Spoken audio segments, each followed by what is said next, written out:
My name is Henry Blackman, and this is my true story. Around the start of 2021, every Sunday for about 4 months after church, I made my routine stop at the old gas station on the outskirts of Madison, Alabama. I had just moved into town and discovered this quaint little place with a nostalgic charm that reminded me of simpler times. The attendants and patrons dressed as if they had stepped out of a different era, which I attributed to the town's traditional values. I always enjoyed my interactions with the familiar faces at the gas station. There was Mrs. Thompson, who always wore a floral dress, and Mr. Jenkins with his suspenders and bowler hat. It felt like a community frozen in time, and I appreciated the consistency in an ever-changing world. Life then redirected me away from Madison. I moved to the big city for a better job and new opportunities, but I never forgot the charming little gas station and the people I met there. A few years passed, and the memories of those Sundays became a cherished part of my past. Years later, I decided to visit Madison.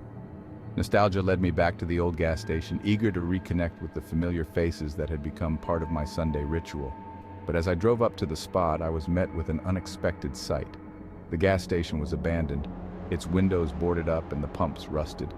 Weeds grew through cracks in the pavement, and the once bustling place now stood eerily silent. I was puzzled. How could it be closed when it was always so busy? Determined to find answers, I ventured into town. I stopped at a diner and struck up a conversation with one of the locals, sharing my memories of the gas station.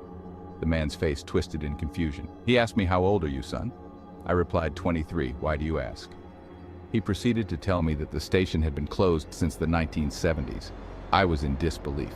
I thought to myself, this man has no idea what he was talking about, but the rest of the people in the diner backed up his claims. I argued that I had visited the station every Sunday and interacted with its patrons. The locals hesitated before revealing a dark piece of town history. They said the station had closed after a gruesome robbery in the 70s where everyone present was murdered. Shaken, I finished my lunch, returned to my car, and pulled out my phone. I searched for information about the robbery, hoping to find some mistake. As I scrolled through old newspaper articles, my heart raced. I recognized the faces of the victims. They were the same people I used to see every Sunday. My mind raced. How could I have spoken to people who had been dead for decades? The memories I cherished now felt tainted and surreal. I recalled every conversation, every smile, and it all felt like a cruel illusion. I left Madison with a heavy heart. The experience changed me because now I am a full-blown believer of the paranormal. I will now carry the memories of those Sundays with a mix of fondness and fear.